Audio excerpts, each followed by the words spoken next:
Hey, hello everybody. I want to do another video here. Last night I was checking out Northwest World Reggae Festival website and they have an update. Before I get into that, I wanted to make sure I probably should have mentioned this first video I did. I am not affiliated with Northwest World Reggae Festival. I don't work for them in any way, shape, or form. Not paid by them. I have fully paid for a VIP ticket, fully 100%, the same cost as everybody else. I want to make sure I get that out there. What did prompt me to do this is, I was going to have an opportunity to go out to a reggae festival this year, and it's been almost a decade since I've been out to this thing, and I always like to do research before I go out somewhere, and I started doing a little internet research, and I saw a little negativity about the festival, and I didn't like it, because I started thinking about my 2010-2011 experience, and it was great. It was a great festival. Those 2 years were great. I had a great time, and I didn't appreciate reading a whole bunch of negative stuff that somebody put out there without putting out who they were, and it's like faceless negativity. So I didn't like that one bit. So that prompted me to do a bunch of these videos, and plus I got a YouTube channel, and it seems like semi-interesting content. Not everybody gets a chance to go to a music festival, so I thought I'm gonna go through a whole thing about what it's like to be out there, my past experiences. We're going to do some camping videos. I'm going to just talk about like all the stuff that I bought over the years that I didn't need to buy, what kind of cooking equipment I thought was good, simple stuff like that. And then also the most important things that you're going to need to take. I'll probably do another video next about the most important things that you need to take that are going to help you have a good time. Because I say the only negative thing about the festival is it's in the summer and it gets hot. So make sure you have water with you and make sure you have a way to keep yourself cool. So that's the biggest things that might be negative. But anyway, one of the things the person was talking about was ticket value. And I'll tell you, I come from the Bay Area, that's in California, and we have a couple really nice Bay Area reggae festivals, and they're very nice, but they are expensive. So, talk about ticket value. Northwest World Reggae Festival is a very good value for the level of artists that you have coming up there to perform.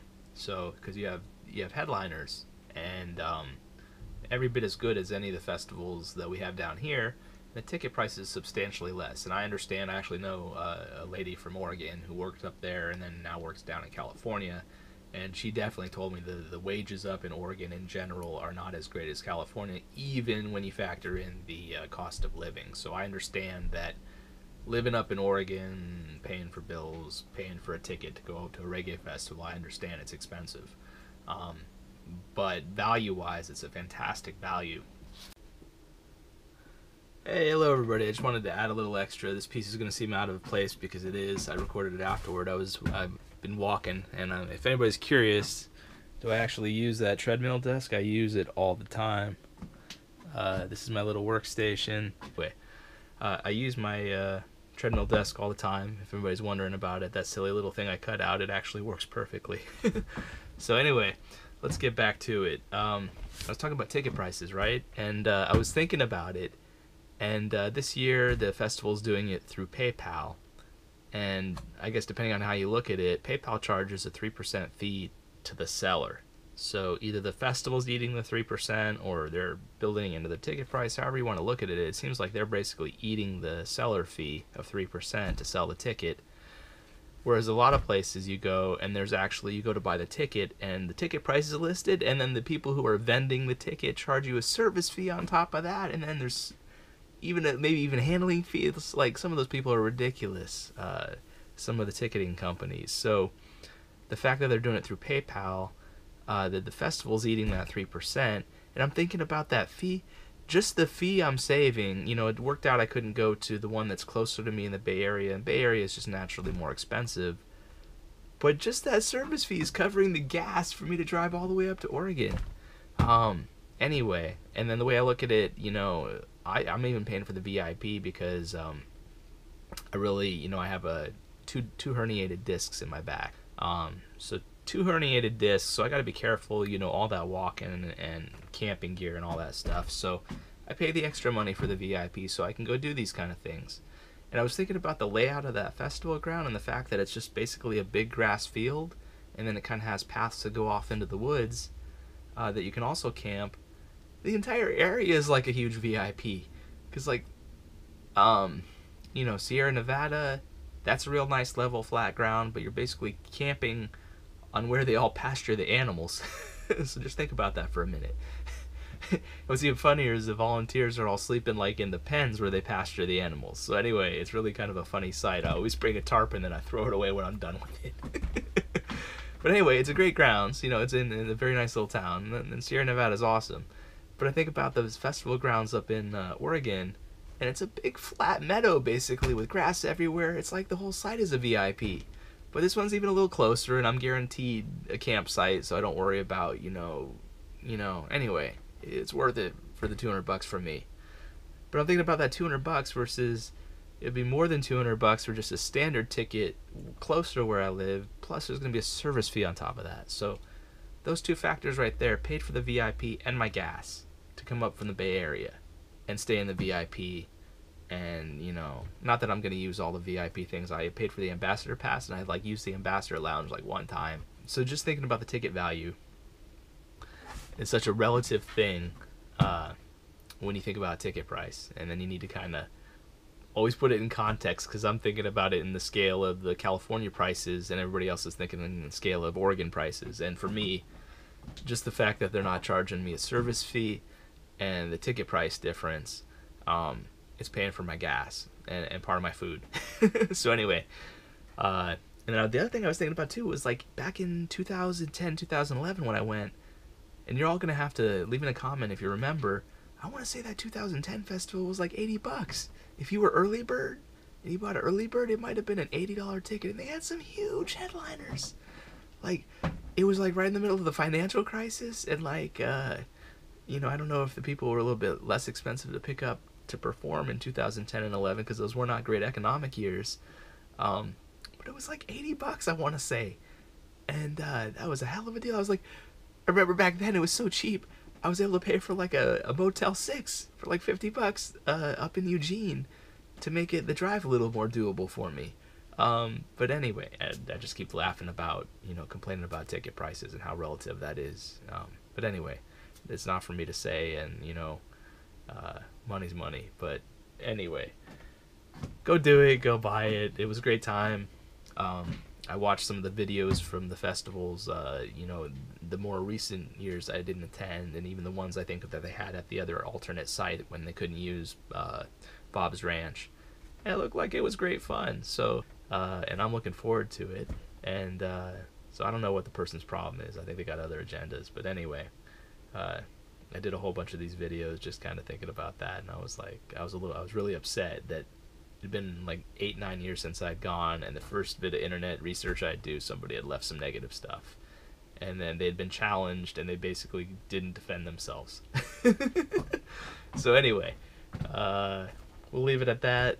We'll wrap up the video here. This is going to be way out of place because I'm recording this after a nice long walk. You can see I have a nice, I set this guy to 10 degrees and just do a nice long walk, and that helps me out for my back immensely. So that's my training for getting ready for Northwest, for a lot of walking and saying hello to everybody. So I just wanted to go into that.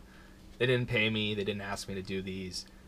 I did read on the internet a little negativity. I didn't like it one bit, and I was like, you know what, not only am I going to do some cool stuff for my YouTube channel, but we're going to crush that negativity. So cool development they had on the website is they put up a what do you have? It's a performance by time. So now already they have the stage schedule by day and who's performing what time.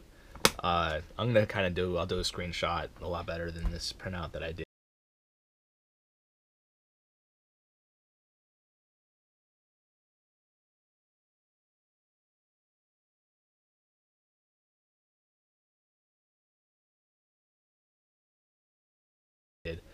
It's really cool. They have the website, and then if they have a Facebook page, they have that as well. They have who's going to be the DJ. It's going to be DJ Henry Big Sound and MC Ross Reggae, both. And another cool thing, where they're from. That's a really cool feature. Oregon, Jamaica, Northern California, Oregon. I don't want to mispronounce it. We're going to hear how to pronounce that correctly at the festival. Anyway, the other thing I like too, it says co-headliners. I like that respect right there. And that's the other thing we'll say, is that definitely each one of these on their own, you'd be paying, I mean, Reggae doesn't, ticket prices aren't up there with probably where they should be for what, what you're hearing. But, $20, $30, $40 to go hear a headliner, right, at a local reggae club. So to go out there and hear headliner after headliner all weekend long, it's just a great value. So I really like the that was a cool thing to say, co-headliner, so that everybody gets proper respect regardless of where you are on the day, because every single one of these are very top-notch performers and deserve top billing. So anyway, that's pretty cool. I want to get that out there. We'll do some more videos later on, but I want to let you know that they have the stage lineup by time, and it has a really, whoever put this together did a really nice job. Has a website and a Facebook, so you can go through and do all kinds of research, and then you have the names, so you can just copy and paste that into YouTube so that you can see some actual videos. And I'm going to try to do some more kind of lineup. I've been doing my research here. Who was it? It's a local band, Irie Rockers. Ross Gabriel also has some very good stuff. We're going to talk about him. But Irie Rockers also had a nice set. It was called like Soundcheck. Basically it sounded like they were doing the Benbow. There's a place, it's a state park called Benbow Lake. It's actually where the Reggae on the River Festival went to when it was called the Keep the Name Alive Festival, when Reggae Rising hijacked the festival site for a couple years, and then Reggae on the River had to move to Benbow. That was some challenging years, man. Anyway, just want to get out there that the lineup is up there. They have the by time, by day, so you can go start checking it out. It doesn't mean that this isn't going to change. We're still about 2 months away, so there still could be some changes. But anyway, I want to get that out there. Also, I wanted to make sure I hadn't previously said I'm not affiliated, not paid, not asked to do this as part of my YouTube channel. Seems like semi-interesting content, so let's get it out there. Not everybody gets a chance to go out to a reggae festival, and one of the things I like, I telling you about the van life videos, you're able to live vicariously through other people. Some of those people who living out of vans are doing like work camping jobs, and that allows them the rest of the time that they're not doing work camping and they don't have very big bills, they're traveling around the country, seeing some pretty cool stuff and doing videos of it. So I live vicariously through them. Maybe all of you who can't get out to a reggae festival have an opportunity to get a little bit of the flavor, and even if you can't make it out, you'll have a feel for it, and hopefully you will. And I'm hoping what I really get to do is there's a few people who are up on the edge of the mountain and they're about ready to make the jump and go, but they just need a little more information and maybe like enough being talked to say, okay, let's just go ahead and do it. So that's the kind of person I'm looking at. The kind of person like me is very conservative. I don't do very many crazy things, and this is a nice fun thing to do that's out of the ordinary, and it's kind of like my ability to kind of make sure I'm not like too stuffy all year round. So anyway, we'll wrap it up here. Everybody, Northwest World Reggae Festival is coming up. Go check it out. They have the lineup now. Yeah, it's going to be really cool. It's going to be 26th, 27th, 28th of July 2019, and I hope to see everybody out there. I already have my ticket in the VIP. I'm a real quiet guy. It's real easy to talk in front of a camera. There's nobody here except for me. So if I'm a little bit shy, come by, say hello, whatever. I'll say hello, but don't mind if I'm a little bit shy actually in person. So anyway, have a great day.